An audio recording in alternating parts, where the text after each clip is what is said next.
sudah memiliki banyak pengalaman ya di dalam ranah branding, dan juga merupakan seorang dosen di Universitas Bakri dengan mata kuliah pengantar branding, dan pengalamannya pun juga sudah banyak ya, Feni ya, proyek yang Insya Allah, Kak. dikerjakan. Sudah banyak, dan ya sudah malang melintang di dunia branding dan marketing.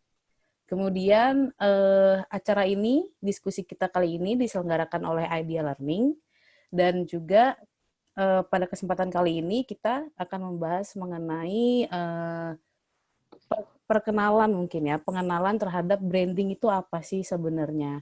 Apa perbedaan brand dengan merek, apakah sama? Kemudian pentingnya branding itu apa sih? Kemudian memang branding itu barang apa? Nama apa gitu kan? Kadang kan orang sudah pernah tahu branding, tapi mungkin maknanya masih belum terlalu memahami bagaimana sih branding dan manfaatnya untuk ketika kita memasarkan sebuah produk atau produk kita. Kemudian dalam sesi kali ini, jadi nanti Feni akan menyampaikan selama 1 jam, menyampaikan materi selama 1 jam. Jika nanti ada pertanyaan di tengah-tengah, mungkin bisa ditulis di kolom chat. Kemudian nanti akan saya bacakan di akhir sesi ya, ketika Feni sudah selesai menyampaikan. Kemudian baru akan saya bacakan pertanyaannya di akhir sesi. Kemudian nanti minta tolong juga untuk para partisipan untuk mengisi form feedback, karena feedback dari kalian itu sangat bermanfaat untuk kita, untuk selalu menjadi lebih baik. Bagaimana ketika nanti kita mengadakan sharing session selanjutnya dapat menjadi lebih baik lagi dan lebih baik lagi. Oke, mungkin sekarang Feni Monica. Silakan, saya persilahkan untuk memulai. Terima kasih waktu dan tempatnya. Halo semuanya, Assalamualaikum warahmatullahi wabarakatuh. Selamat sore. Selamat sore. Suaranya Jakarta. Salam. Ada di Indonesia semuanya ya. Sore, Mbak. Sebelumnya terima kasih untuk teman-teman yang mau hadir di kelas seri 1 Introduction to Branding bersama Idea Learning. Perkenalkan, nama saya Feni Septia Monica. Iya, kedengeran nggak ya? Kedengeran. Habis senyap. Kedengeran. Nggak kenal maka nggak sayang. Saya nggak apa-apa ya untuk present pertama, perkenalan diri dulu, siapa saya, ngapain saya ada di sini gitu, juntrungannya apa, arahnya kemana gitu ya. Ini nextnya. Nah, perkenalkan sekali lagi, nama saya Feni. Dulu saya sekolah S1-nya Bachelor of Communication, lalu sekarang sedang ngambil marketing management. Makanya dalam kurung Sun, doain ya.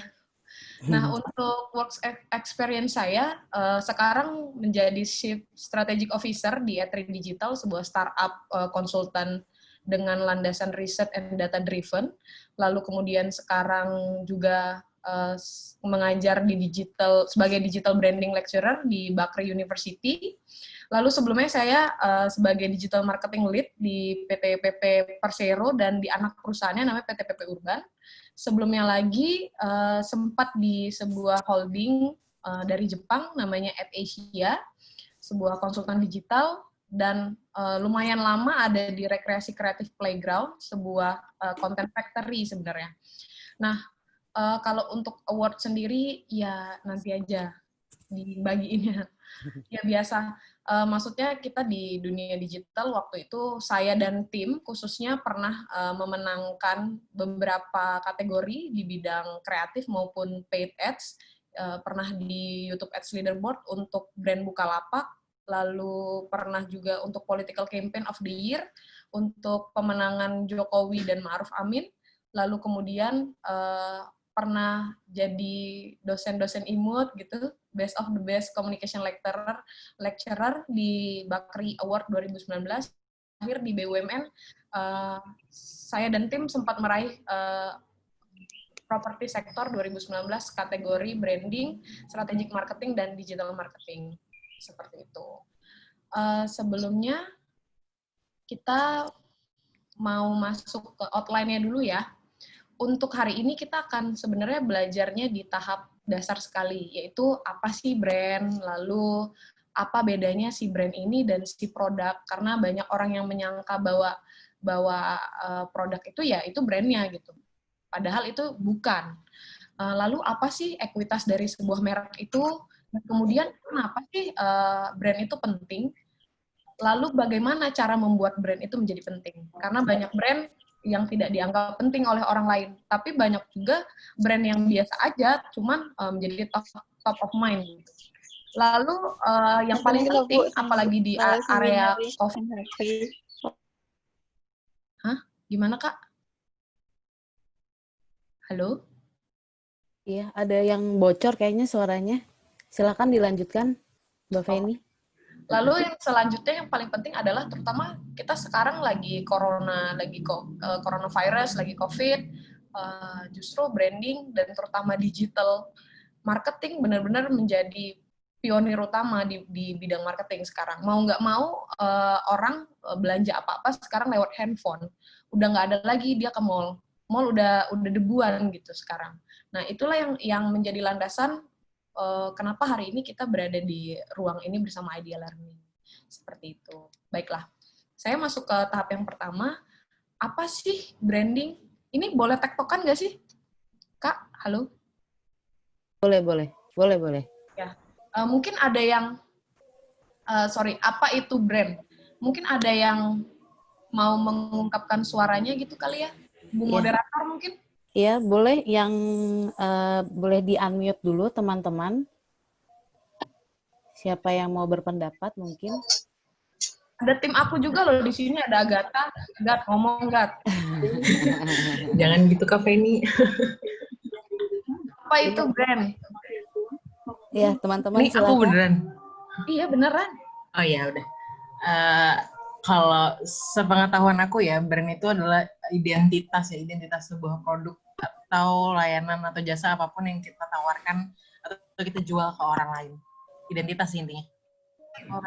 Mungkin ada dari Mas Sony mungkin? Dari Mas Tio Alam. Kalau dari aku, Bu Penny, brand itu kayak sebagai image atau persepsi mungkin ya.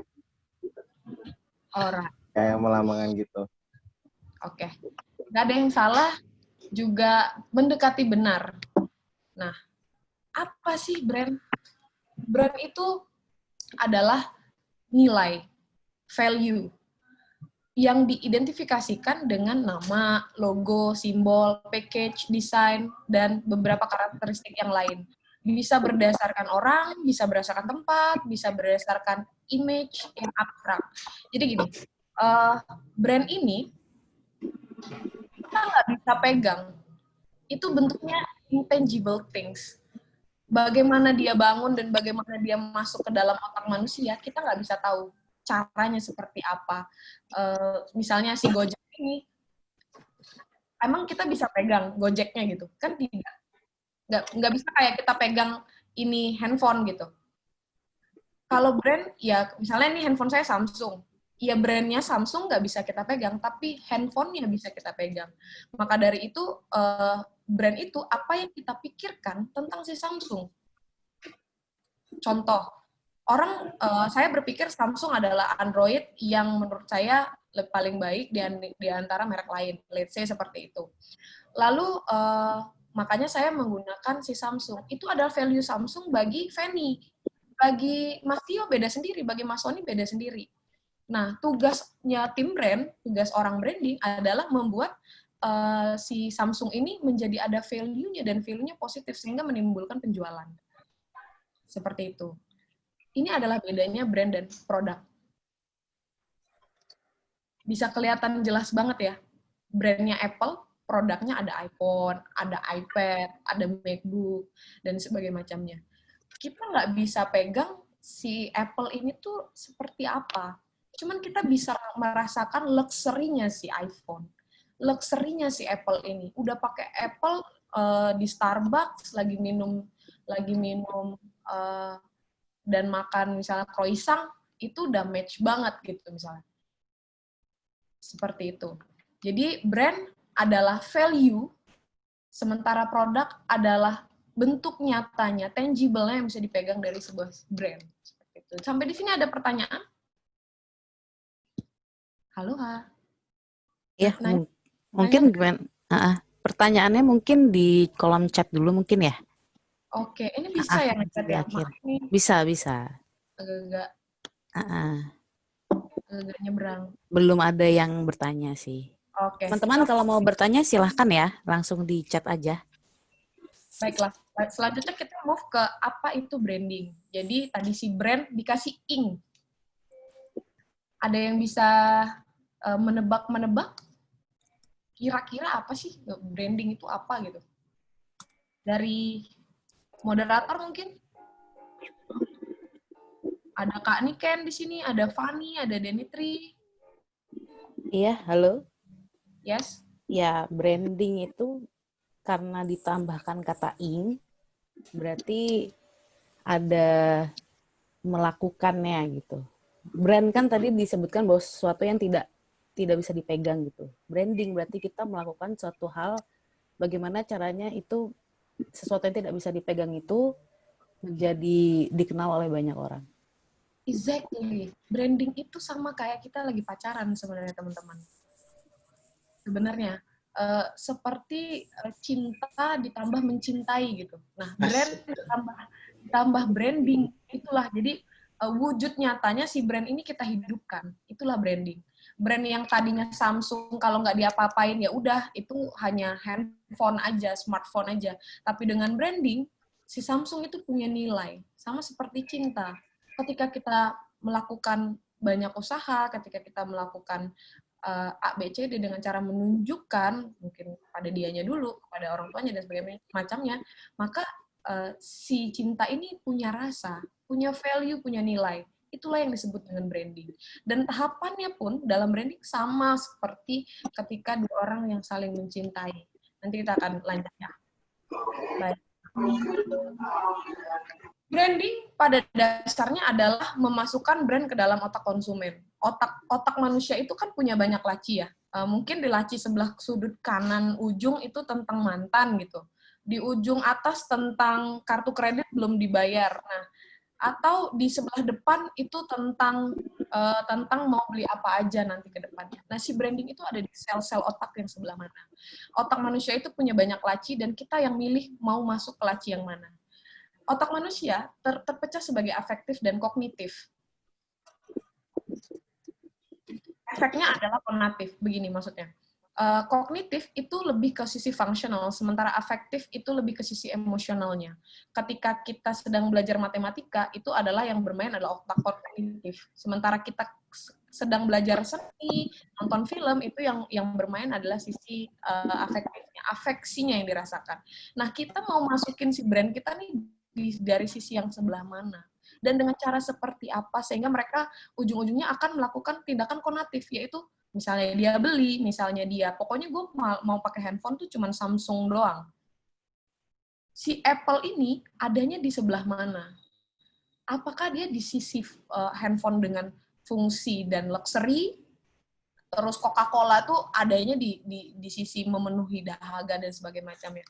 Ketika kita punya brand, kita harus memikirkan tahap awal, apa yang mau kita lakukan sehingga apa yang konsumen akan pikirkan tentang brand kita. Itulah yang disebut dengan branding. Jadi kita yang membuat brand ini punya nyawa, punya value, punya nilai, punya cinta. Itu adalah dasar dari kata-kata brand ditambah ing. Kita hidupkan dia. Seperti itu. Sampai sini got it kah? Aku takutnya apa ya? Karena nggak bertatap muka, jadi kurang nyampe gitu pesannya tuh. Sudah cukup? Apa bisa kita next? Ya, bagaimana teman-teman? Next dulu Next, kali ya? Bu Penny. Oke. Dulu. Lalu yang kedua adalah dasar tentang branding. ini yang banyak sekali orang-orang lakukan dan salah. Ada yang keluar. Alright. Ini adalah yang nomor 2 dari tentang branding. Banyak sekali para pemilik brand, pemilik kantor, pemilik produk yang menyadari bahwa menurut dia branding itu cuma tentang dia aja. Brand gue tuh keren banget deh, udah cocok banget sama target market. Sementara branding adalah bukan tentang kitanya. Bukan tentang kita yang nge-branding, tapi tentang konsumen. A brand is not what you say it is, a brand is what they say it is. Apa yang konsumen pikirkan tentang kita, dan apa yang mereka butuh untuk lihat dan ingin lihat. Ini akan relate dengan, apalagi di dunia digital ya, algoritma Instagram, algoritma Google, algoritma YouTube adalah kita sekarang berhak memilih apa yang ingin kita tonton. Jadi kalau teman-teman hobinya nonton komedi, ya akan keluar tentang komedi aja referensinya. Terus kalau teman-teman hobinya lihat baju, ya akan keluar tentang fashion. Itu ke-record secara cookies. Jadi di era sekarang, tantangan orang branding adalah gimana caranya kita jadi pilihan. Karena orang punya banyak pilihan, mereka cuma lihat apa yang mau mereka lihat aja. Kalau kita nggak menarik, udah bye, pasti. Sementara beda banget dengan zaman dulu. Zaman dulu kita dikasih nonton Doraemon jam 10 minggu pagi, nggak ada pilihan, cuman itu gitu. Ketika kita mau nonton, kita lihat iklan, ya udah kita nggak bisa komen. Sementara di zaman sekarang, kita lihat iklan jelek, kita bisa ngatain, jelek banget sih iklannya, bisa. Zaman dulu nggak bisa, karena pola komunikasinya dulu satu arah, sementara sekarang 2 arah. Balik lagi kan, sama seperti cinta, komunikasinya harus 2 arah. Maka si brand itu akan hidup. Jadi, bukan ini tuh sama kayak bukan kita yang bilang kita hebat, bukan kita yang bilang kita A, B, C, D, tetapi orang lain yang bilang kita seperti itu. Begitulah dengan brand. Karena brand ini kan tadi nilai, value, tidak bisa kita pegang, intangible things. Nah, pertanyaan ketiga yang paling penting adalah, ngapain sih kita harus capek-capek branding tuh?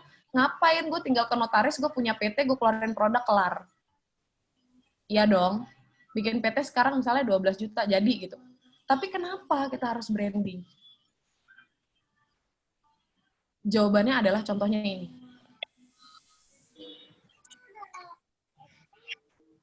Ini Apple, kalau kita nggak tahu, kita tidak terpapar bahwa dia luxury, bahwa dia keren, bahwa dia ringkas, dan sebagainya macamnya, nggak akan ada orang mau beli, semuanya dia beli. Karena brand yang bagus adalah menciptakan orang-orang yang loyalis. Sampai bikin tato, contohnya sama si vendor ini, sampai pokoknya pakai produk cuman mau ini aja. Kalau mau beli lipstick, cumannya mau lipstick itu aja. Kalau mau beli TV, maunya Polytron aja. Kenapa? Karena selain ditunjang dengan produk yang bagus, mereka merasa brandnya oke. Mungkin teman-teman pernah lihat ini. Bentar ya. Can everything be branded? Bisakah semua hal menjadi punya brand? Bisakah semua orang atau semua hal ya, bisa orang, bisa kota, bisa kayak contohnya Paris. Paris terkenal sebagai brandingnya kota cinta gitu. Orang, misalnya Jokowi dengan konsepnya sederhana. Bisakah semua branded? Bisa. Kita lihat kasus Supreme pada saat itu mengeluarkan batu bata. Dan yang beli tuh ngantri jauh, lebih orang ngantri beli geprek bensu gitu. Kenapa orang mau beli batu bata? Apa fungsinya tuh batu bata di dalam hidup kita? Nggak mungkin juga bangun rumah sama batu bata Supreme satu doang, kan nggak kejadian gitu rumahnya.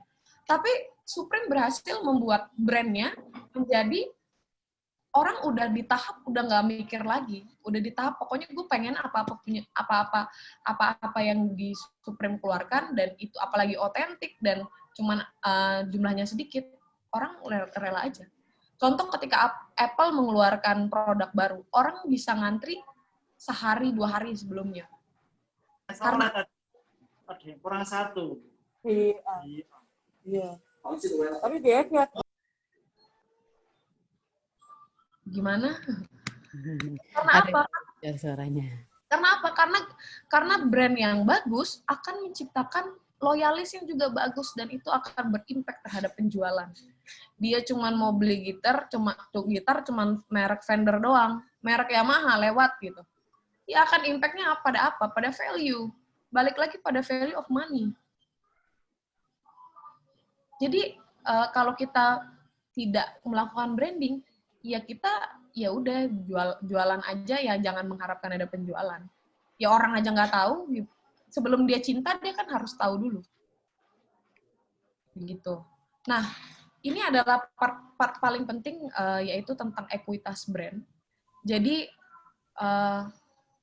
brand ekuitas adalah nilai yang menggambarkan seberapa kuatnya dan seberapa terkenalnya sebuah merek. Jadi ada indikatornya tuh. Ekuitas Aqua tuh udah sampai mana, ekuitas Samsung tuh sudah sampai mana dibandingkan dengan kompetitor. Didasarkan pada teori memiliki nama merek yang kuat akan banyak menghasilkan penjualan dari nilai produk. Ini yang dari tadi kita bahas. Jika merek kita kuat, jika brand kita kuat, maka ekuitas kita akan meningkat dan berimpact terhadap penjualan. Seperti itu. Namun tetap dalam ranah positif. Banyak brand dengan ekuitas merek yang negatif, banyak banget. Dulu Grab Indonesia sempat punya ekuitas brand yang minus karena mereka ngeluarin iklan yang waktu itu, kalau teman-teman di sini ingat, tentang masih ada darah-darahnya iklan mereka kecelakaan. Nah, makanya itu di tahap selanjutnya. Sekarang kita belajar dasarnya dulu. Si brand ekuitas ini adalah yang paling tinggi resonansi. Kalau ibaratnya pelajaran IPA tuh yang puter-puter kayak gitu. Jadi gimana caranya si brand itu terngiang-ngiang di kepalanya si konsumen. Ini otaknya ketika dia ingatnya Pepsodent, ketika itu kan saya ingatnya Pepsodent. Ketika ingatnya pasta gigi, saya ingatnya Pepsodent. Aku udah berhasil sampai ke resonansi, bahkan sudah ngeblok. Ketika saya mau deterjen, saya ingatnya Rinso. Padahal saya bukan belinya Rinso. Berarti resonansinya sudah ngeblok di kepala kita. Ketika kita beli air mineral, pasti saya mau Aqua dong, padahal yang datang Ades gitu sebenarnya. Nggak apa-apa juga kita minum Ades. Cuman yang namanya air mineral, ngebloknya, resonansinya, itu adalah si Aqua. Nah, untuk sampai tahap ke resonansi, itu awalnya adalah salience. Salience itu apa sih?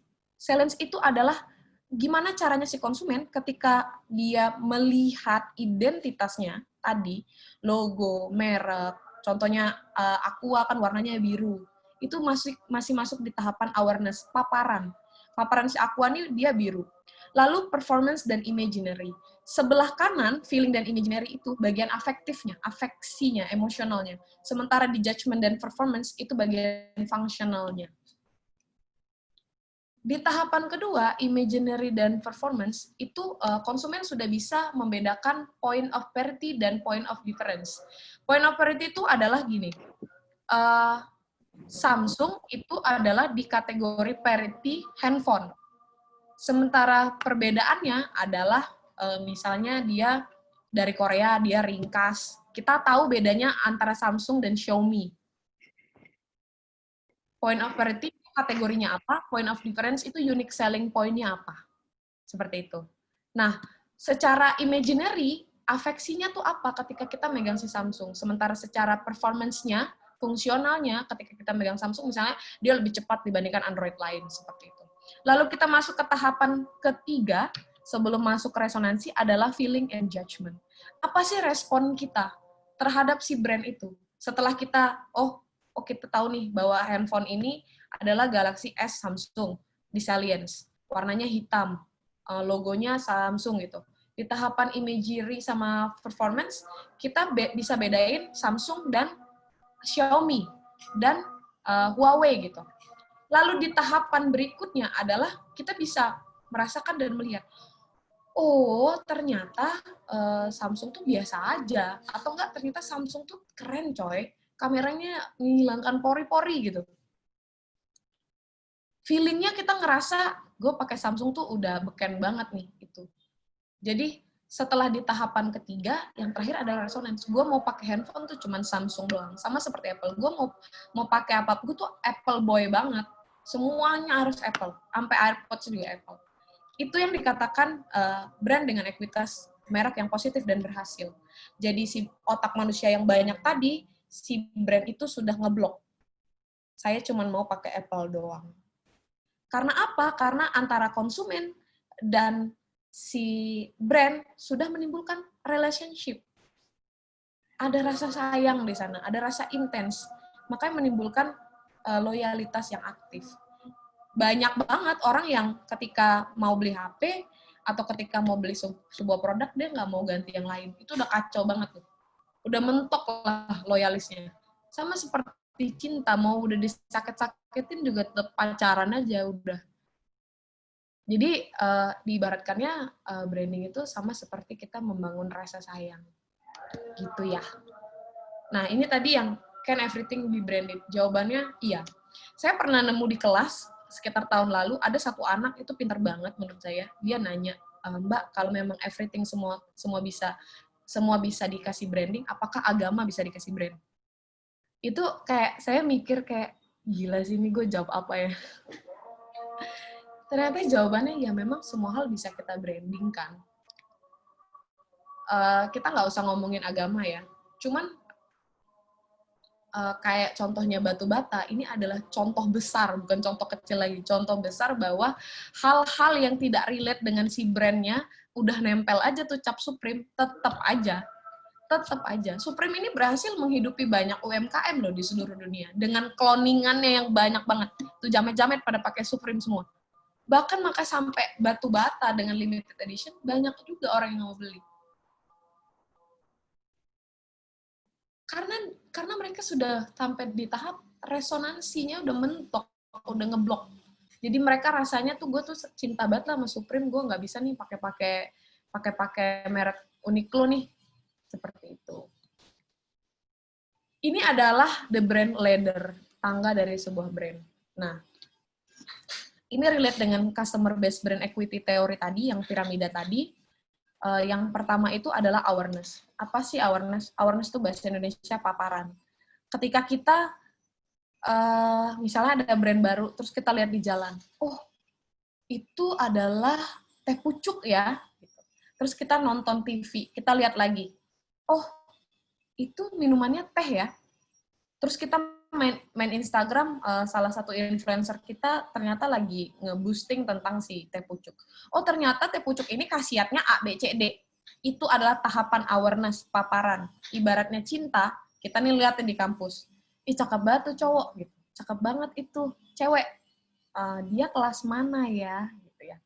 Cakep banget nih, rambutnya panjang misalnya. Terus make-up-nya bagus, gayanya sopan, dan sebagainya macamnya. Kita terpapar bahwasanya ada yang menarik perhatian kita. Itu tahapan awareness. Yang kedua adalah consideration. Kira-kira kelas mana ya dia ya? Kira-kira brand ini tuh belinya di mana ya? Ada rasa trigger ketertarikan. Wah, gue harus kenalan nih. Caranya gimana ya? Mungkin gue bisa, caranya gue satu ekskul sama dia. Let's say seperti itu. Yang ketiga adalah preference. Kita ketika ada temen nanya, lo kalau minumnya teh, lo milihnya apa? Presti apa teh pucuk? Kayaknya teh pucuknya lebih seger, padahal mah itu teh-teh aja guys. Tak ada beda. Produknya sama. Bahkan di beberapa industri produksi itu yang membedakan ya selain rasa, tuh cenderung sedikit yang ngebedain. Contoh sendok X sama sendok Y secara fungsi sama kan? Baju Uniqlo, kaos Uniqlo sama kaosnya Supreme, iya, selain dasar yang beda, ya fungsinya adalah sama-sama menutupi baju, menutupi pakaian gitu, menutupi badan kita gitu. Nah, tetapi ketika orang sudah terpapar, dia tertarik, dia menjadikan preferensinya, lalu abis itu dia masuk ke tahapan berikutnya, yaitu satisfaction, di mana dia yakin bahwa ini benar. Ibarat katanya dia awareness terpapar, consideration dia pengen pacaran, abis itu dia merekomendasikan ini lebih baik dibandingkan daripada mantan-mantan yang lain, lalu masuk ke satisfaction, dia merasa kayak ini adalah pilihan terbaikku. Sampai akhirnya dia di tahapan loyalty, pokoknya gue mau ngamani orang doang. Gue mau cuman beli brand ini doang. Gue, kalau di politik, gue cuman mau nyoblosnya Jokowi doang. Ini adalah goal dari sebuah branding. Gimana caranya si brand ini, dari kayak contohnya ketika Pak Jokowi dulu, dari yang hanya wali kota Solo sampai dia bisa di periode kedua. Seperti itu. Bagaimana juga caranya si Aqua tadi bisa jadi pilihan orang kalau mau beli minuman cuma maunya Aqua doang. Apalagi orang-orang yang dengan tingkat finansialnya bagus ya, pokoknya gue cuma mau Nestle sama Aqua doang. Itu banyak orang yang kayak gitu. Karena dia yakin bisa jadi tuh air, ngambilnya dari Sukabumi juga. Ngedotnya dari situ juga. Cuman tangga tahapannya dia sudah sampai di tahap tertinggi dari sebuah tangga. Seperti itu. Nggak bisa next. Channeling. Channeling itu adalah bagaimana kita bisa, muka gue jadi kuning. Bentar ya guys. Nah, maaf. Channeling itu adalah bagaimana kita menyalurkan tentang si produk tadi di media mana. Bisa jadi di Instagramnya Idea Learning itu termasuk juga part of channeling. Banyak banget sekarang channeling itu berubah. Contoh seperti ini. Maaf ya, agak-agak seronok dikit. Ada yang mau komentar?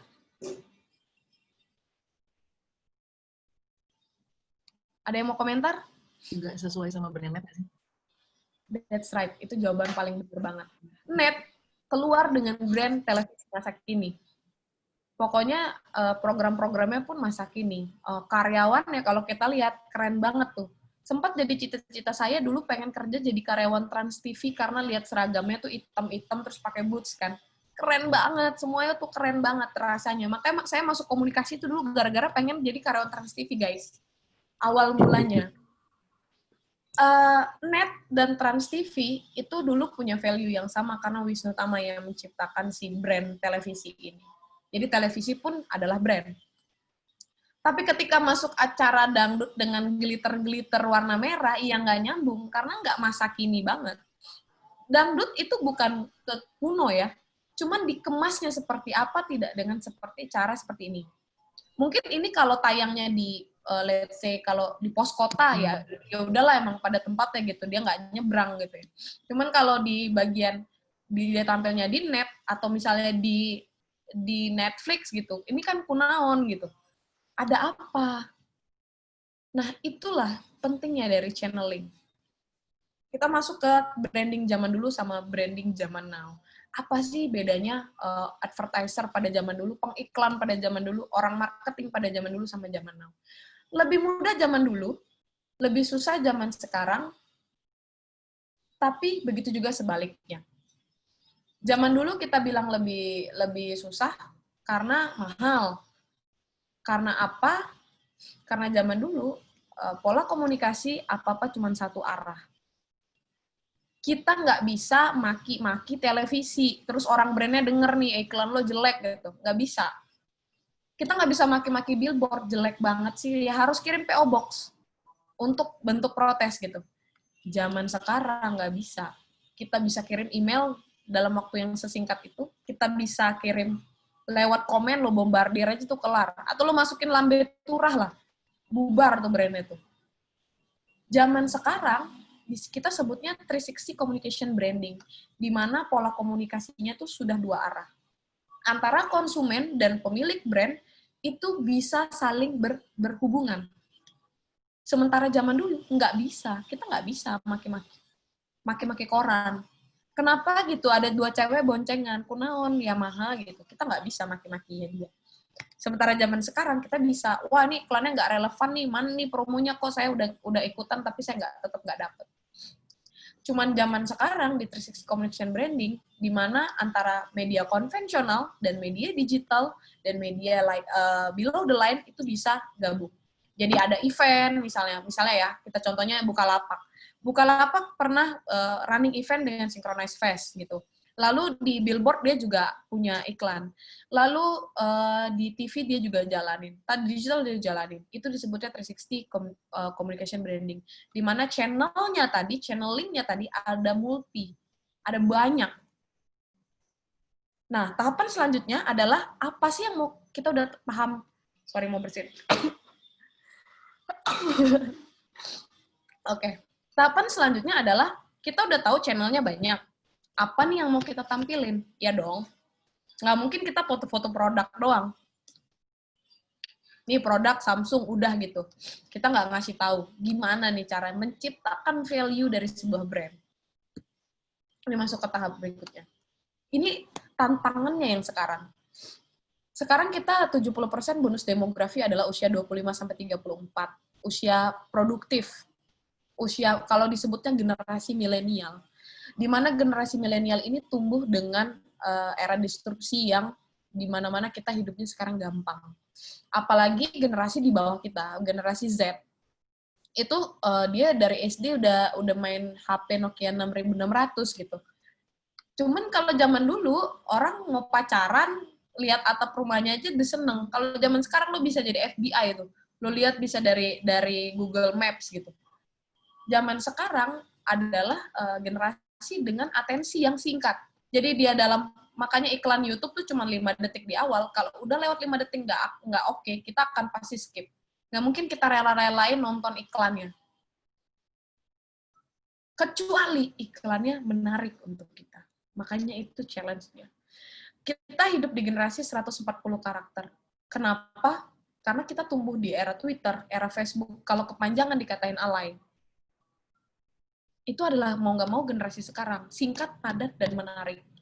Dan yang paling penting adalah penting buat gue. Kalau nggak penting, ya udah gue nggak akan pernah lihat itu. Karena yang tadi kita bahas, bahwa sekarang banyak banget pilihan konten, YouTuber aja ada banyak, terus abis itu kita mau nonton, kita bisa tinggal dengan jari gitu, kita ngelihatnya. Makanya orang-orang cuma mau nonton apa yang menurut dia suka. Makanya diferensiasi karakter sekarang makin meluas. Milenial, kalau berdasarkan IDN Research Institute, itu banyak banget tipe milenial. Dari pembagian umur dan karakter itu ada junior milenial, mereka masih belum kepikiran tentang nabung dan lain-lain. Tapi ada juga middle milenial, itu udah mulai kepikiran kayaknya gue udah mulai nabung deh gitu ya. Kalau dari sektor perbankan nih. Tapi ada yang senior milenial udah pikirannya udah investasi. Anak, keluarga, teman-teman terdekatnya pun cuman paling kantor dan keluarga. Tapi kalau kita lihat milenial yang junior, itu hidupnya cuman teman. Keluarga nomor sekian. Hidupnya cuman kayak aku dan teman-temanku.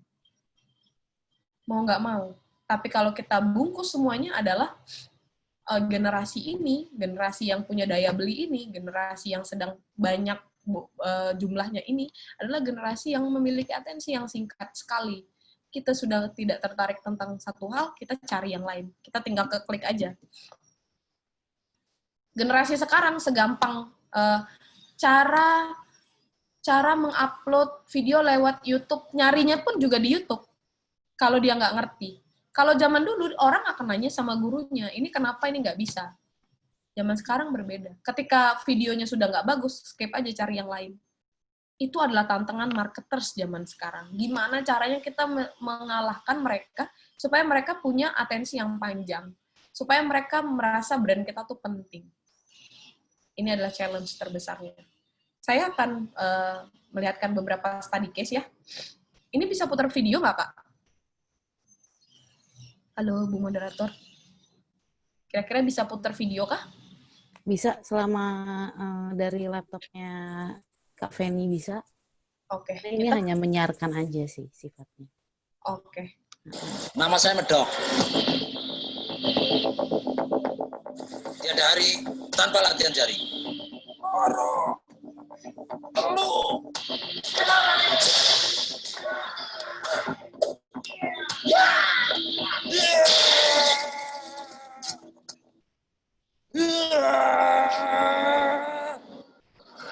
Dengan jari kita bisa jadi pahlawan.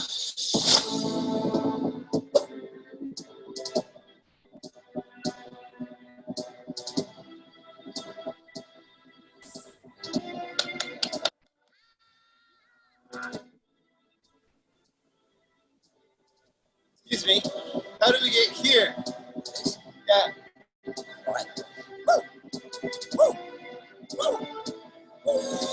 Okay, yeah, thank you. Yeah!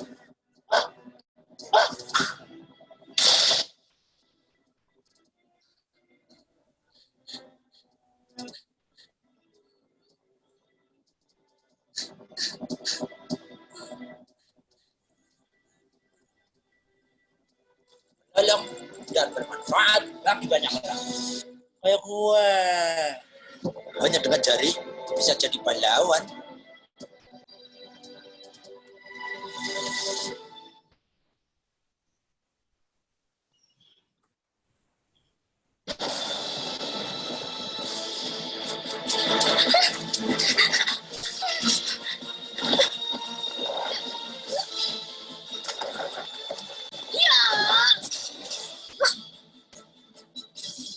Jangan lari kau pengecut. Kamu berani-berani bilang ke kamu pengecut.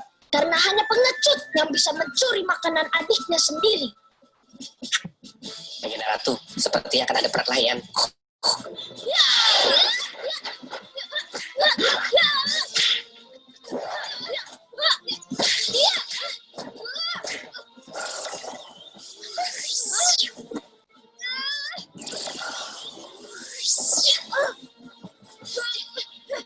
Hentikan! Pertengkaran kalian hanya membuang waktu, anakku. Apa yang kalian perebutkan itu adalah kenikmatan tak terbayarkan oleh emas manapun. Ayo, ikut ibu.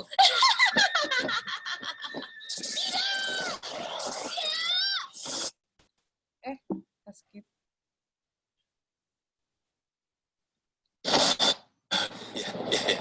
Indo es krim. Ya, hentikan. Ha, ya, ha, ya, ha, ya, ha, ya, ya.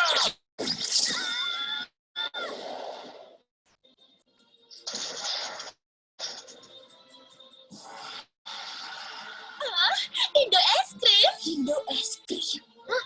Indo es krim. Ya, Indo es krim Nusantara.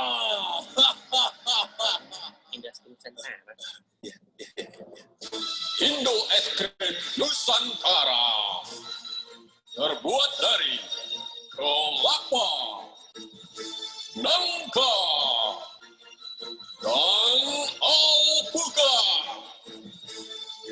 Untuk rasa esteller yang spektakuler.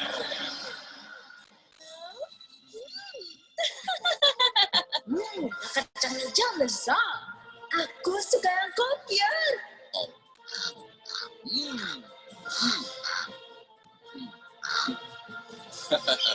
Ayo, makan. Ayo.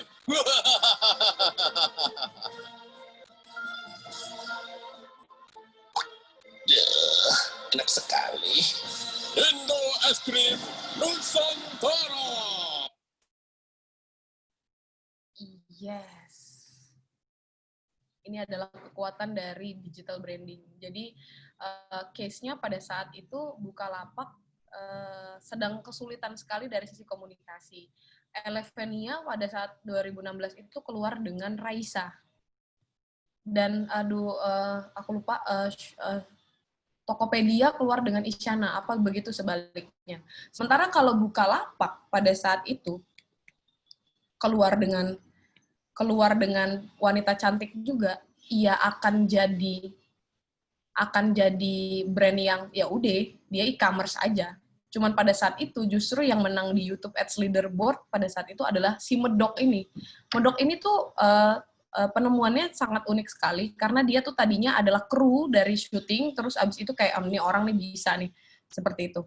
Jadi yang pertama yang dilakukan oleh si brand adalah membuat engagement. Konsumen Bukalapak itu siapa? Apakah sama orang Tokopedia? Apakah sama orang Elevenia? Apakah sama dengan orang OLX? Yang pertama dilakukan adalah riset dulu. Who exactly our customer? Siapa dulu yang mau kita ajak tunangan nih gitu? Yang mau kita cintai itu siapa? Kita harus tahu dulu pasangan kita tuh siapa, yaitu konsumen kita. Maka dari itu bisa kita ciptakan engagement. Pada saat itu berdasarkan riset, Bukalapak keluar dengan bahwa mayoritas konsumen adalah laki-laki, usianya itu 28 tahun ke atas, lalu kemudian mereka cenderung SES-nya B- dan C ke bawah, dan secara kreatif diasumsikan bahwa mereka dulu nonton Sahur Sepuh. Secara kreatif mereka suka dengan adegan-adegan heroik. Secara kreatif mereka suka dengan hal-hal yang berbau komedi. Laki-laki suka dengan hal-hal yang receh-receh kayak gitu. Pada saat itu, maka keluarlah Medok Pendekar Jari Sakti dengan 2 series, masing-masing sebanyak 8 series, lalu, dan message-nya adalah bahwasanya ketika kita mau menjadi pahlawan, itu bisa hanya dengan jari. Kenapa menjadi pahlawan? Karena ketika kita membeli, maka kita akan membantu ribuan UMKM di Indonesia. Lalu sebagai penjual, ketika kita menjual, kita membantu setidaknya diri kita menghidupi finansial kita.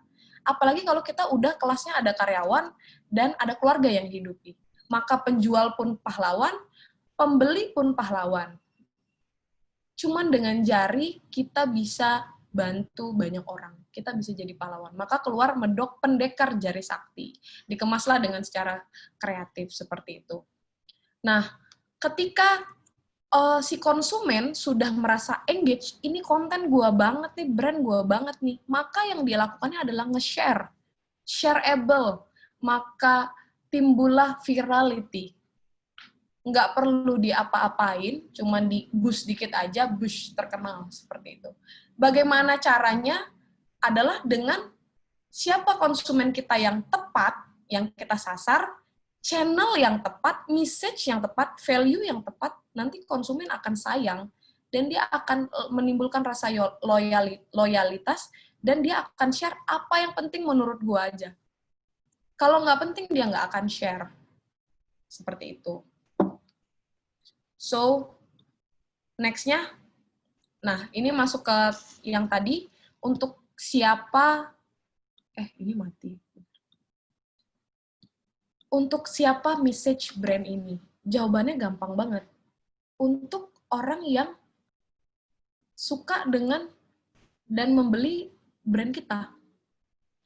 Contoh gini, Bukalapak, ngapain dia pakai artis kayak Hamis Daud? Kagak nyambung, nggak ngerti juga konsumennya sama Hamis Daud. Kita udah bayar mahal-mahal, kita udah bikin iklan, kita udah tayangin di sosial media, dan lain-lain. Ya konsumennya nggak ngerti, nggak masuk, nggak nangkep, nggak di kolom yang sama. Maka yang paling penting ketika kita melakukan branding adalah kita tahu dulu kita tuh menyasarnya siapa. Kita ambil contoh Idea Learning. Idea Learning ini siapa aja sih? Orang-orang yang mau ikut kelasnya tuh siapa aja. Nggak bisa kita, misalnya yang ikut kelas mayoritas milenial. Ya tentu konten-konten yang ditayangkan, topik-topik yang akan diwebinarkan adalah konten-konten yang penting menurut si milenial ini. Ngapain kita nampilin hal-hal yang tidak mereka butuhkan? Karena balik lagi ke karakter dan challenge tadi adalah mereka cuman mau lihat yang mereka suka aja. Seperti itu. Maka yang pertama didasari adalah riset dulu, konsumen kita siapa. Atau ketika kita menciptakan produk, ini produk untuk siapa dan bagaimana betul-betul karakternya tuh seperti apa. Dari pendapatan bulanannya, mereka paling banyak menghabiskan waktu kalau di handphone itu bukanya apa. 5 platform paling banyak diakses oleh milenial. Pertama adalah YouTube, yang pertama Google, yang kedua YouTube, yang ketiga Facebook, Instagram, yang terakhir aplikasi Messenger, baik WhatsApp maupun Line, seperti itu. Ya iklan kita ngapain kita tayangin di TV, orang dia nggak lihat itu? Ngapain kita buang-buang budget bikin brosur, orang dia bukanya di Instagram? Seperti itu kira-kira. Siapa? Who exactly our customer? Yang kedua adalah karakter. Karakter dari si brand ini penting banget. Kita harus mengenal diri kita, kayak si Idea Learning ini, kayak Samsung ini itu apa? Kita mau bentuknya seperti apa? Sesuai dengan antara karakter brand sama karakter si konsumen. Kalau dia nggak match, pasti penjualan akan turun. Pasti followers nggak akan meningkat. Itu pasti, itu mutlak. Nggak akan mungkin orang akan ada kejadian orang menikah dengan orang yang tidak dicintainya. Exactly, yes. Tapi pasti dia tidak loyal. Kalaupun loyal, dia maksalah dirinya, terpaksa gitu. Tapi kalau kita berhasil antara karakter si brand, kita ciptakan luxury, kita masuk ke orang-orang yang juga sosialita dan luxury, ya mereka sesama sosialita akan membeli produk kita repeat dan loyal. dan loyalitasnya tinggi. Seperti itu. Communication yang unpredictable, lead your target. Makanya saya berkali-kali bilang berkomunikasi, membangun brand, membangun karakter si brand ini sama seperti mencintai. Ketika orang pacaran dia udah nebak si ini patternnya akan gini, ya hubungannya akan biasa aja. Begitu juga dengan brand. Ketika pesan-pesan yang disampaikannya menyentuh nurani dan akal sehatnya, maka kita mampu memimpin si target tadi. Ketika dia melihat idea learning, gue mau ikut ini banget, ini match banget sama gue, nggak ada lagi tandingannya nih, percuma gue download ruang guru gitu misalnya. Berikan si konsumen kita hal-hal yang mereka pengen, tapi mereka tuh nggak tahu kalau mereka tuh pengen itu. Hal-hal yang mengejutkan, tapi ini yang gue butuh, woy, gitu. Seperti itu kira-kira. Nah, ini adalah the power of CBBE branding, customer based brand equity yang piramida tadi, gimana caranya dari persaingan yang ketat si Bukalapak dan para e-commerce lainnya ini, Bukalapak harus melakukan apa? Pokoknya gue pengen jadi unicorn juga pada saat itu. Pada tahun 2015 akhir itu. Mereka pengennya komunikasi gue tuh harus berbeda. Caranya seperti apa? Apakah kita keluar dengan artis cantik lainnya? Pasti Bukalapak tidak akan lead the target. Iya sama aja orang cewek cantik se-Indonesia. Misalnya kita pakai Dian Sastro gitu ya. Pada saat itu. Ya udah cewek-cewek cantik aja udah jadi orang e-commerce gitu. Tapi ketika mereka keluar dengan berbeda, dengan USP yang berbeda dan sesuai dengan karakter target marketnya, laki-laki, usianya 27-28 ke atas, mereka dengan karakter humoris dan sebagainya macamnya, maka pada saat itu berhasil meraih YouTube Ads Leaderboard. YouTube Ads Leaderboard itu dinilai dari jumlah viewers organik tanpa di-boosting yang orang rela nonton itu ngabisin kuotanya pada era itu untuk nonton ini series doang. Padahal ini brand bukan unbranded, ada iklan yang di tengah-tengah situ dan mereka tetap mau ngikutin kisahnya. Karena apa? Karena si Medok ini jadi unpredictable. Jika aku tanya ke teman-teman, mungkin kalau banyak yang lihatnya tuh laki-laki. Contoh kayak mantan atasan saya tuh dia tahu sama si Medok. Tapi ketika saya tanya yang generasi Z kayak Agatha waktu itu, dia nggak tahu. Karena memang bukan target marketnya.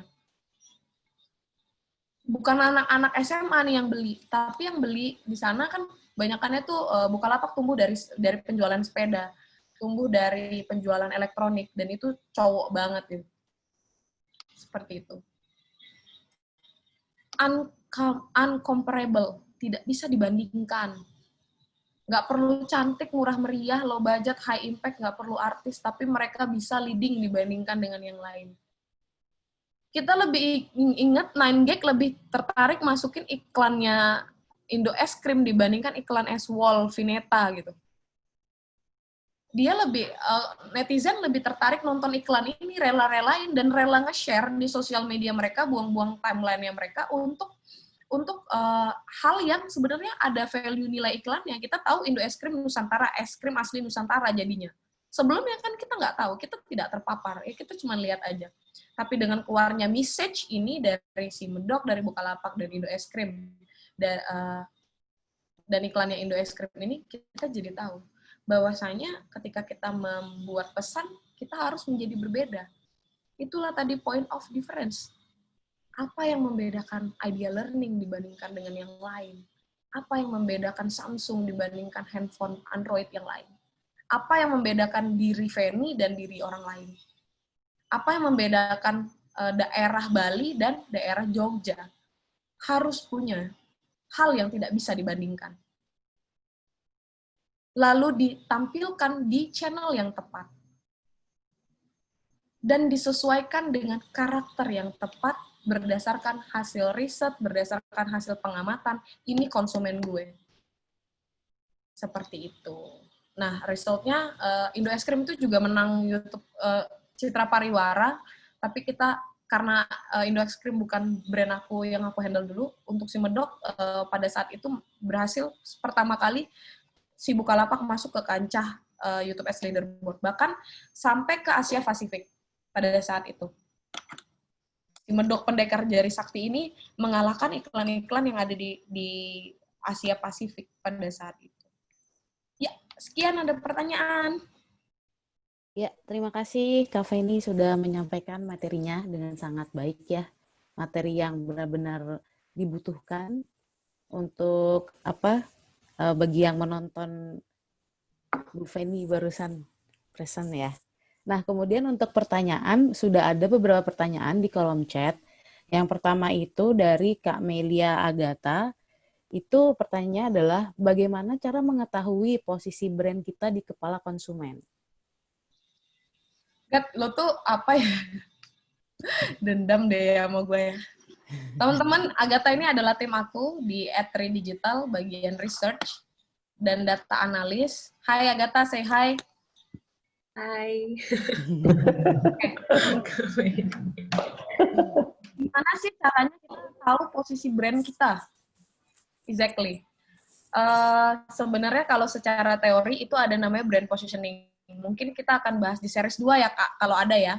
Mantul. Jadi Ya, kita ada dong. harus petakan dulu. Let's say Adia Learning ini saingannya apa?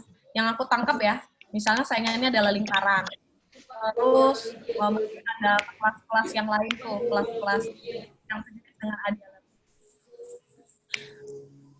Ditariknya itu pakai kurva X dan Y. Di sisi X-nya nih, apa unique selling point-nya? Apakah dia gratis terus? Itu unique selling point loh. Nggak semua aplikasi pembelajaran seperti ini gratis gitu. Ada yang subscribe, ada yang bayar. Bahkan ada yang jutaan sampai harganya untuk ikut webinar dan sebagainya macamnya. Itu bisa jadi unique selling point. Lalu yang di garis X-nya itu adalah point of parity. Kita tuh ada di ranah mana? Kita ada di ranah apakah kita kelas untuk milenial, apakah kelas untuk segala umur, apakah kayak mobil lah, ada LGCC. Ya, di kelas point of parity mobil, let's say kita city car ada Brio, Nissan March, dan lain-lain. Di sumbu Y-nya, di sumbu yang tegaknya, kita apa yang bikin beda kita dibandingkan yang lain. Dan yang dibutuhkan oleh konsumen. Let's say untuk LGCC kelas, mobil itu yang dibutuhkan irit dan desain bagus. Kita ada di sebelah mana nih? Apakah kita punya dua-duanya? Tentu kita akan jadi lead di target. Karena kita uncomparable. Okay. Jadi, point of parity-nya dulu, kita ada di kelas mana, ya kita nggak mungkin lah kita mobilnya, misalnya kita mau menciptakan sejenis Brio, terus kita saingannya sama Pajero, ya kalah lah Kak. Karena nggak di kolam yang sama gitu. Ikannya beda. Lalu apa yang membedakan diri kita dan Brio, dan Nissan March, dan yang lain-lain? Berdasarkan apa yang konsumen butuhkan tentang si produk itu.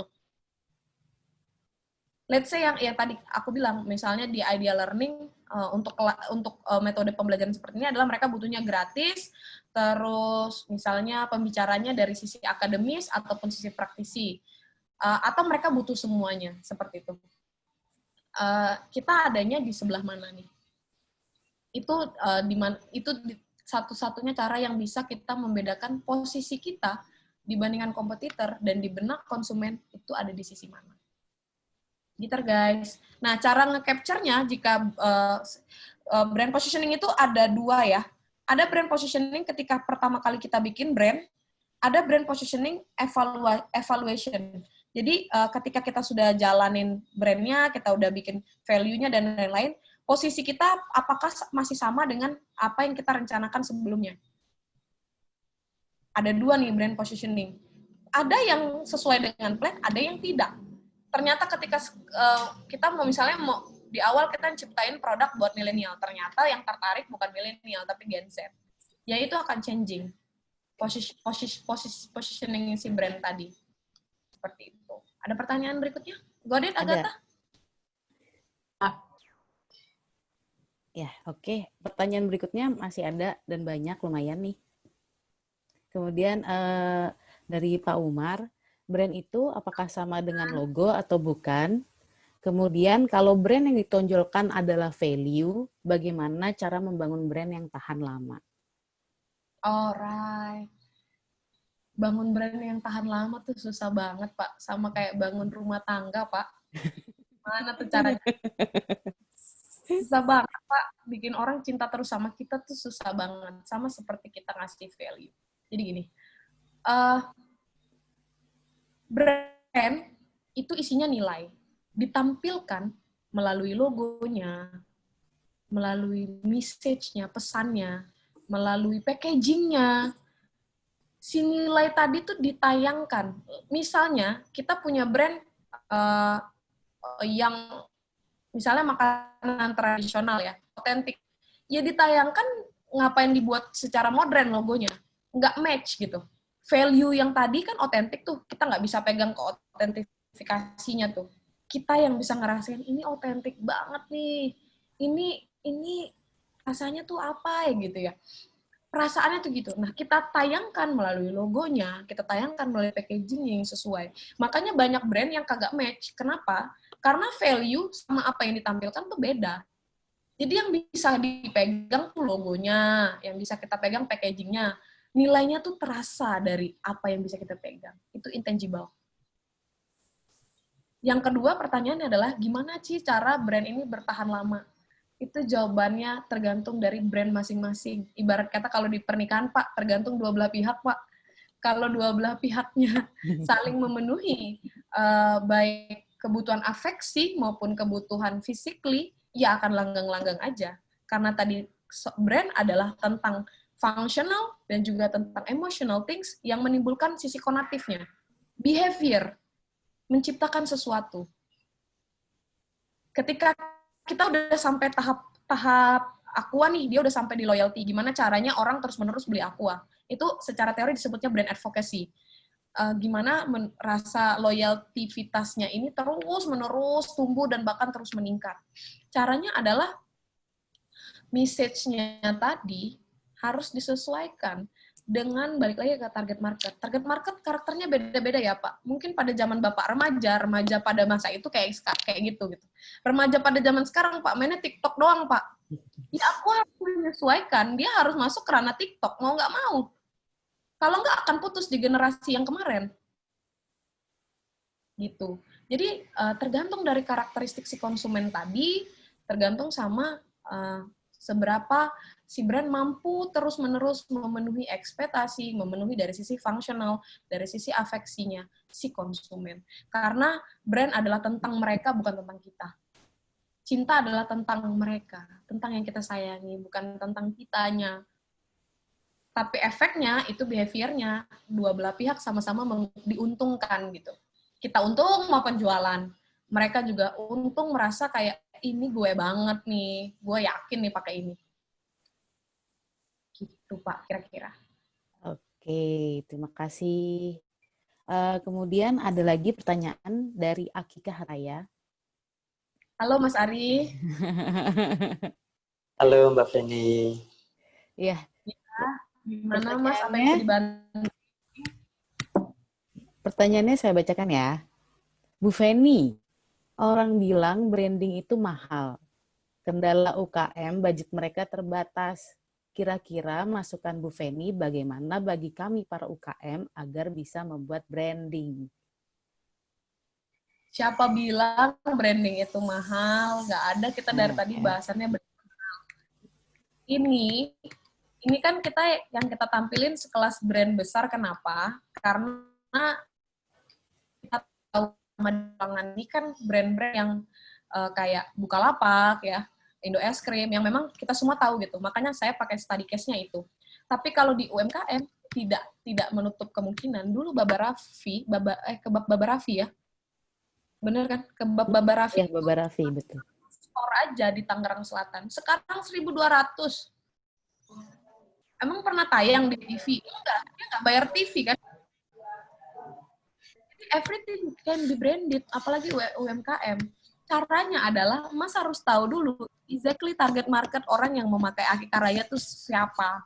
Dan karakternya seperti apa. Mereka butuh konten seperti apa. Ya nggak? Misalnya kita udah di tahap, oke, dari penjualan ini paling banyak mayoritas di Jabodetabek. Oke, berarti ibu-ibu Jabodetabek. Berarti mereka menggunakan bahasa Indonesia. berkomunikasi pun harus bahasa Indonesia. Lalu yang kedua, mereka banyaknya beli paket-paket yang tidak terlalu mahal. Berarti kan mereka ada di ranah status sosialnya middle. Karena kalau orang kaya, dia pasti ngadain akikahnya, itu mungkin dikubah emas gitu. Kagak jadi tuh pakai akikah raya gitu ya, let's say ya. Aku nggak tahu betul. Terus yang kedua adalah mereka paling banyak taunya kita dari mana? Apakah dari Instagram, apakah dari Facebook, apakah dari YouTube, apakah dari Google, dari website, dari mana? Untuk masuk ke ibu-ibu atau bapak-bapak muda kayak gitu, caranya seperti apa? Tidak mesti harus mahal, tetapi harus tepat. Tepat dulu, tetap tepat sasar gitu. Jangan-jangan apa yang kita lakukan, contoh website Akikah Raya, atau belum match sama apa yang mereka butuhkan. Misal, atau enggak Instagramnya belum match ternyata apa yang mereka butuhkan.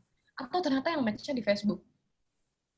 Itu kita harus tahu dulu UMKM ini tuh menyasarnya tuh siapa, dia karakternya seperti apa, dan karakter kita harus sesuai dengan mereka. Seperti itu. Jadi nggak perlu mahal, Mas Ari, tenang aja. Yang penting tepat. Yang banyak bikin mahal itu karena kita buang-buang duit, karena tidak tepat. Contoh, ternyata orang paling banyak taunya dari Instagram. Kita udah capek-capek tuh bikin website yang bisa muter-muter pas buka. Ngapain? Makanya itu jadi mahal. Terus abis itu kita mau masuk TV. Ternyata konsumen nggak banyak nonton TV gitu. Orang banyak yang nonton YouTube. Ngapain kita buang-buang budget di TV?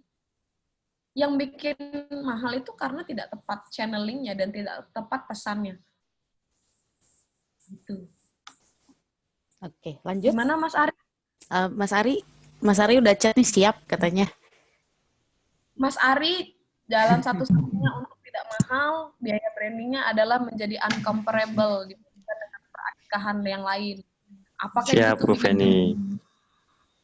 Kalau Mas Ari harganya sama, bentuknya sama-sama pakai sertifikat juga, ya bingung lah orang. Banyak pilihannya soalnya.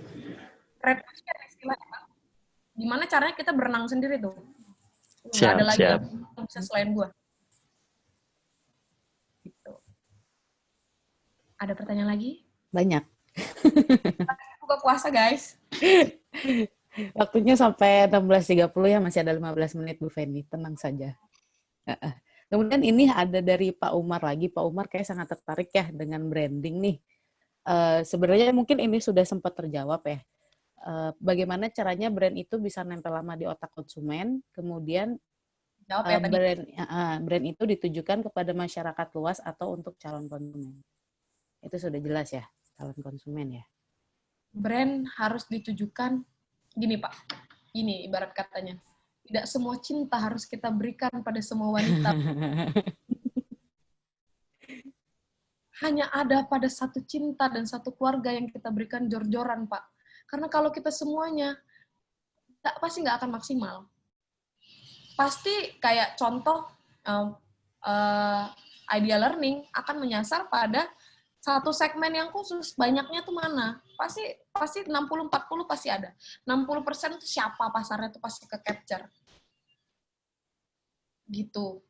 Jarang sekali ada brand yang masif ya. Kayak brand yang masif, nggak mungkin.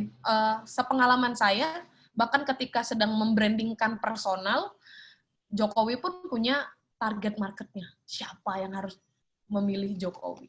Yang memilih Jokowi nih, saya mau buka sedikit. Agak-agak politik dikit nggak apa-apa ya? Karena seru banget. Nggak apa-apa. Iya, silakan. Jokowi itu target marketnya adalah pemilih pemula. Tuh anak-anak SMA yang punya KTP tuh, itu tuh sasaran kita banget tuh pada saat itu. Jadi bukan sasarannya bapak-bapak. Makanya mayoritas pemilihnya adalah anak-anak muda. Makanya campaign-campaign Jokowi dibuat dia naik motor, dia pakainya kemeja putih doang, jeans, sama sneakers. Makanya Jokowi potong rambut di bawah pohon. Kenapa? Karena anak muda sukanya itu, Pak. Makanya Prabowo yang milih bapak saya, bukan saya. Kenapa dipilihnya milenial? Berdasarkan riset bonus demografi Indonesia di usia 25-35 tahun. Ngapain kita mikirin yang orang tua? maka campaign-campaign yang keluar, ya sesuai dengan apa yang kita sasar tadi. Kebayang nggak kalau dibuat masif? Kalau kita pada saat itu buat masif, tentu banyak sekali pro dan kontra. Jadi yang besar ini kita nggak dapat, yang kecil juga kita bisa jadi nggak dapat. Karena nggak jelas. Karakternya tuh nggak jelas, mau dibuat kayak apa nih, gitu. Seperti itu. Oke, lanjut ya. Oh, belum.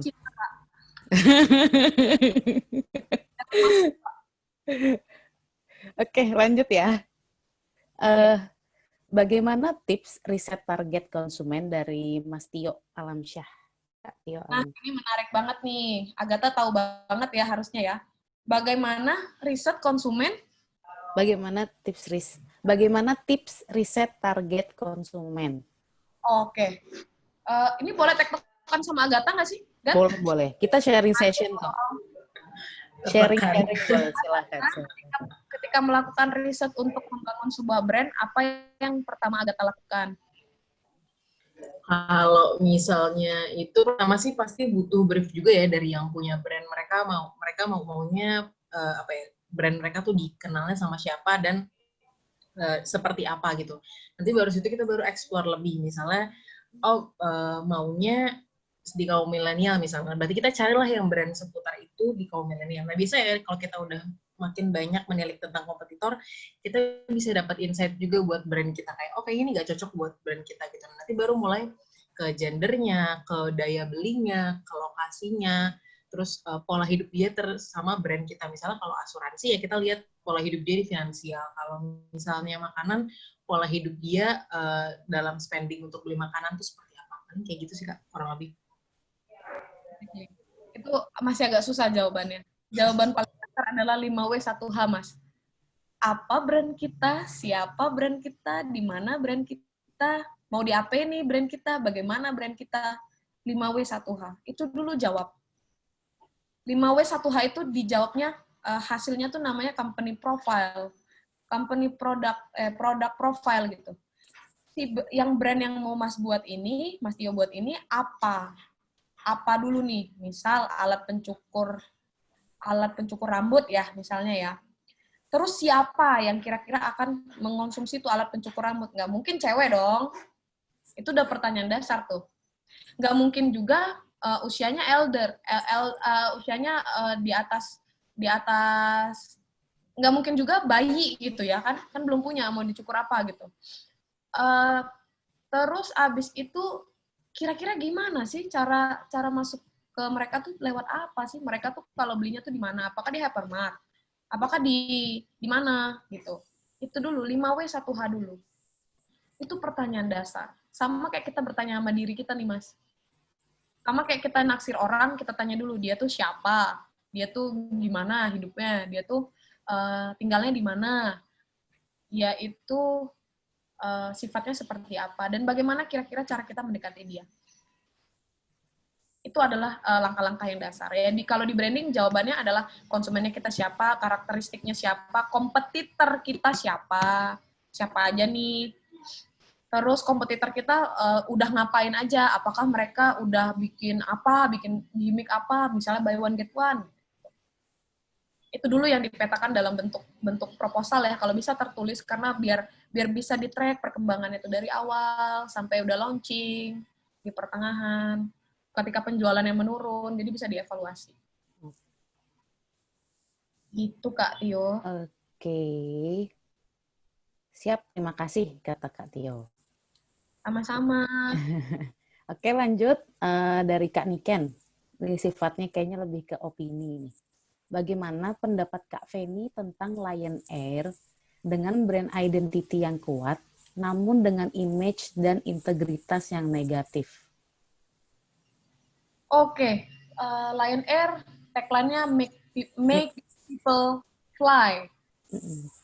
Ya, bikin semua orang terbang gitu. Dan itu relate dengan produknya mereka karena mereka harganya murah. Jadi kalau lo punya duit barang 350-400 lo bisa terbang. Mereka main di pasar yang lumayan blue ocean ya. Hampir yang lain tuh hampir cenderung nggak ada selain AirAsia. Gitu. Lion Air yang bikin jelek itu bukan brandnya, yang bikin jelek tuh produknya. Lion Air-nya kagak ada salahnya. Yang salah tuh dia delay terus abis itu CS-nya nggak bagus. Makanya balik lagi, mau sekeren apapun brand kita, kalau memang produknya jelek, produknya nggak enak, ya nggak bisa. Produk kita dulu nih, is a key. Produk kita tuh dulu gini-gini. Saya pernah punya case di BUMN sebelumnya, mereka tiba-tiba bikin apartemen di Karawang tanpa melakukan riset market terlebih dahulu. Sementara tuh di Karawang, sawah kan terlebar luas ya. Orang mau bangun rumah 10 tingkat juga bisa. Ngapain beli apartemen gitu, let's say. Nah, pada saat itu penjualannya tuh paling jelek dibandingkan dengan apartemen-apartemen yang mereka jual lainnya. Kenapa itu jelek? Setelah riset, maka terbongkarlah bahwasanya produknya memang tidak layak jual. 1, gerbangnya ke rumah hantu, misalnya. 2, jalan ke belakangnya berdebu, plafonnya bolong-bolong. Ya kita aja yang punya brand kagak mau beli, gimana mau orang lain. Begitu juga dengan Lion Air. Gitu. Tapi brand identity-nya tetap kuat itu. Tetap laku tuh sekarang. Iya. Ya. Brand identity itu value-nya adalah Lion Air tuh membuat orang-orang dan tetap semua orang kalau mau terbang murah, kalau nggak Lion Air adalah AirAsia. Nggak mungkin orang terbang murah naiknya Garuda kelas bisnis, ya kan? Kebayang nggak ketika Lion Air dengan harga seperti itu, tapi pelayanannya jos, kebayang nggak? Nggak geruduk-geruduk, terus abis itu dia tepat waktu, CS-nya menjawab, gue yakin dia akan leading dibandingkan AirAsia. Jadi, kayak kita contohnya Idea Learning ya, Idea Learning udah bikin brand keren banget nih, misalnya tagline make people apa gitu. Terus, tapi ketika sedang melakukan produk harganya 1 juta setiap training, terus udahnya 1 juta, pengajarnya siapa gitu. Tidak kompetitif gitu. Ya, orang mau sekeren apapun si Idea Learning, konten dan lain-lain, jika memang produknya tidak punya nilai yang mencerminkan si identitas si brand, ya tetap orang akan pergi. Gitu. Kecuali ketika produknya sudah bagus, mereka ngeluarin yang aneh-aneh, ya bisa aja. Contoh kayak Supreme tadi ya. Supreme dia secara brand kagak bolong-bolong juga, guys. Ya benar gitu brandnya. Cuman secara fungsional ya kaos-kaos aja, sama kayak aja, sepatu-sepatu juga. Cuman secara kualitas ya beda lah kulitnya sama kulit yang Supreme Cibaduyut. Benangnya juga beda ya? Benangnya tuh beda gitu. Desainernya beda gitu, guys.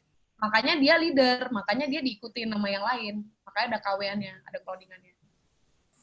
Gitu. Jadi Lion Air secara branding menurut saya pribadi, perspektif saya, brandnya sudah sesuai, cuman produknya tidak mendukung si brand itu nyata. Kayak pertanyaan Pak Umar tadi, value-nya tuh nggak nyampe di packaging-nya, bentuknya yang bisa dipegang tuh nggak nyampe. Gitu. Oke, baik, lanjut ya. Dari Kak Heru Chandra, agak panjang nih. Apakah sebenarnya upaya branding ini sasarannya existing customers ataukah new customers? Atau keduanya secara umum? Kemudian, untuk jenis usaha yang tidak boleh beriklan, misalkan jasa hukum pengacara atau notaris, bagaimana upaya branding yang dilakukan dengan sosial media, mungkin target market para profesionals yang butuh jasa hukum korporasi, mungkin nggak tepat sasaran kecuali brand awareness. Alright, jadi Mas Heru, halo Mas Heru. Halo. Mas Heru, boleh di-unmute dulu? Halo Mas Heru. Iya, halo. Iya. Punya brand kayak jasa konsultasi hukum ya? Iya. Ya, ini menarik banget karena saya punya teman dan ini lagi bantuin dia untuk branding namanya @katalegalku, jadi masih baru banget. Dan saya beberapa kali pakai jasa Kata Legalku untuk urusan legal kayak pembuatan PT, surat perjanjian kerjasama jangka panjang, hak cipta karya dan lain-lainnya. hak paten merek. Bisa banget everything can be branded. Ya kayak tadi ya, Jokowi bisa kita bikin jadi presiden. Tentu Mas juga bisa menjadi jawaban bagi solusi legal. Bisa banget. Nah, targetnya mau yang existing atau diperluas, tentu diperluas dengan ranah kolom yang sama. Misal, ada berapa juta rakyat Indonesia yang membutuhkan hukum. Tadinya Mas nyasarnya di Jakarta, itu bisa sampai di Kalimantan dan sebagainya macamnya. Tapi jangan lari nih dari orang-orang yang memang butuh tentang hukum tadi. Masa misalnya dia butuh tentang resep masakan, kan nggak nyambung sama keterbutuhan akan hukum ya. Sebenarnya kan yang Mas brandingkan itu adalah keahlian, jasa dan servis ya. Bisa banget. Contohnya kayak di konsultan digital itu juga kita melakukan branding. Kan sama ya, jasa konsultasi, servis, jasa ya tetap. Jadi brand-brand itu ketika, contoh di kantor lama saya, itu di rekreasi kreatif playground itu kalau di ranah brand, cuman ada 2 konsultan kreatif content factory yang mau handle politik. Itu berakar komunikasi sama rekreasi. Nah, itu kan value yang diciptakan oleh rekreasi dan berakar komunikasi tadi. Begitu juga dengan kayak yang saya punya, itu landasannya research and data driven. Saingannya ada Asia namanya, terus ada Sweet Media, itu adalah value. Nah, caranya gimana sih biar target market saya kan berarti orang brand, terus orang marketing. Itu yang kita sasar, orang brand tuh butuhnya apa dan gimana cara masuk ke mereka. Caranya kan beda-beda. Ada konvensional, ada lewat digital, ada lewat under table. Ya. Gitu. 5W 1H dulu. Oke. Karena keunikannya kalau misalnya ya kalau di jasa hukum yang tidak boleh beriklan, medianya kita tuh memang agak terbatas gitu. Jadi misalnya kita mau sasar ke new customers gitu kan. Gimana caranya? Yang selama ini saya lakukan ya paling halo ya. Yang selama ini saya lakukan pasti yang cara klasik ya. Misalnya kita bikin paper gitu, kita bikin newsletter baru kita circulate ke existing clients. Kemudian sekarang ada social media, kita juga posting nih misalnya newsletter atau kayak tips-tips, simple tips gitu, short tips gitu di social media. Tapi target marketnya mungkin nggak sampai gitu, karena social media usernya juga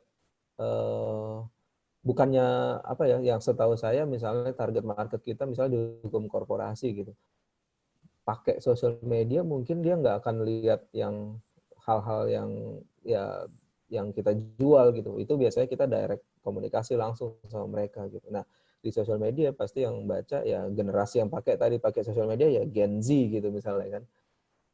Mungkin nggak directly, nggak tepat sasaran gitu dengan target yang jualannya gitu sih. Saya benar-benar ada contoh kasus nyata. Ini masih ada di berkasnya nih Mas, dari Ipanema Konsultan. Ini berkas saya untuk formulir permohonan pendaftaran merek, harusnya tahu ya. Ya. Ini saya dapatnya dari Google. Saya ini bukan orang hukum, tapi saya harus melek hukum. Caranya seperti apa? Saya cari konsultan hak paten, tuh banyak tuh keluarnya tuh. Ya. Itu salah satu case ya. Search engine ya. Misalnya seperti ini, kayak kata legalku. Saya punya teman, terus saya bilang, lo tuh harus tahu, harus perluas pasar lo dengan cara, misal itu kan influencer, mereka tuh rata-rata sekarang punya banyak usaha yang membutuhkan edukasi tentang hukum, yang membutuhkan misalnya, let's say ya, kalau muluk-muluknya nih Anang Asanti bikin PT dan lain-lain. Mas, gue kasih lo gratis, tapi lo bilang kalau lo bikinnya sama gue. Itu adalah contoh channeling dari komunikasi. Dan perluas pasar. Tapi balik lagi, Mas harus percaya diri dengan brand apa yang Mas bangun. Apa bedanya brand Mas dengan konsultan lain? Apa nih bedanya Mas sama Ipanema Konsultan? Aku pakai Ipanema Konsultan, alasannya karena murah. Terus mereka efisien. Bisa chatan aja, nggak perlu ketemu langsung. Itu unique selling point-nya. Mas harus capture dulu untuk ranah jasa konsultan servis hukum, apa yang dibutuhkan para orang-orang yang butuh jasa itu. Saya nggak tahu jawabannya. kalau nggak riset. Iya. Iya, iya. Oke. Ya kan? Jadi jangan menyerah, ini aku bukti nyata. Langsung pernyataan belum ini. Nggak pernah Iya. ketemu loh sama orangnya, transfer aja loh. Iya, iya. Oke. Iya, makasih. Makasih. Ya, semangat, Mas. Ya. Oke, kayaknya Questions ya? sudah. Udah nggak ada lagi habis. Pas banget nih jam 16.31 nih. Bu Feni boleh di close dulu share screen-nya. Kita mau dokumentasi. Alright. Udah ya? Ya, terima kasih. Oke, 1, 2, 3. Lagi ya, yang tiba-tiba muncul, gue pengen ketawa. Videonya dibuka dulu. Videonya mungkin boleh dibuka dulu, teman-teman. Mas Ari Akikah Raya boleh loh, dibuka dulu. Gak apa-apa, dia mau branding logonya tuh kayaknya. Oh iya, udah oke. Bu Ani? Bu Ani lagi sama anak-anaknya, katanya dengerin katanya. Hai Bu Sama Ani. anak-anaknya. Anak-anaknya yang pintar dan lucu. Oke, kita mulai aja ya, sekali lagi ya, untuk dokumentasi ya. Mas Angga boleh dibantu juga ya, untuk backup. 1, 2, 3. Oke, terima kasih. Terima kasih. Jangan lupa follow.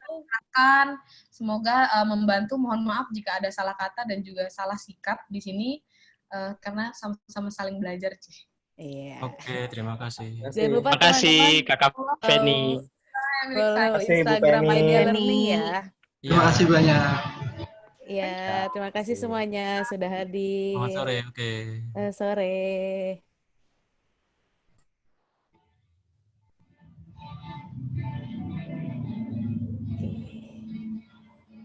Oh, ada dari Sylvie. Thanks a lot. Sama-sama semuanya. Semoga bermanfaat ya, teman-teman.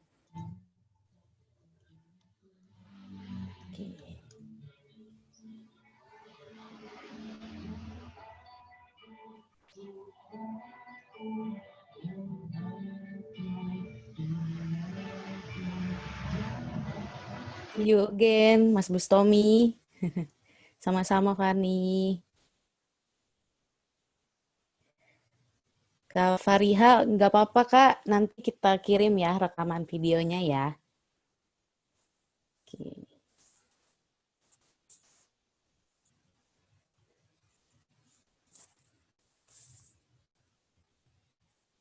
Ya, sampai jumpa semuanya.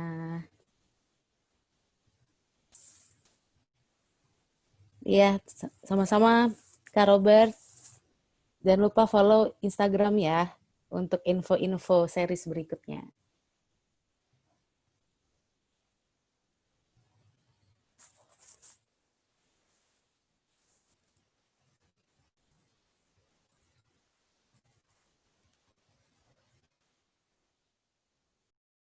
Oke nih, recordnya langsung ya.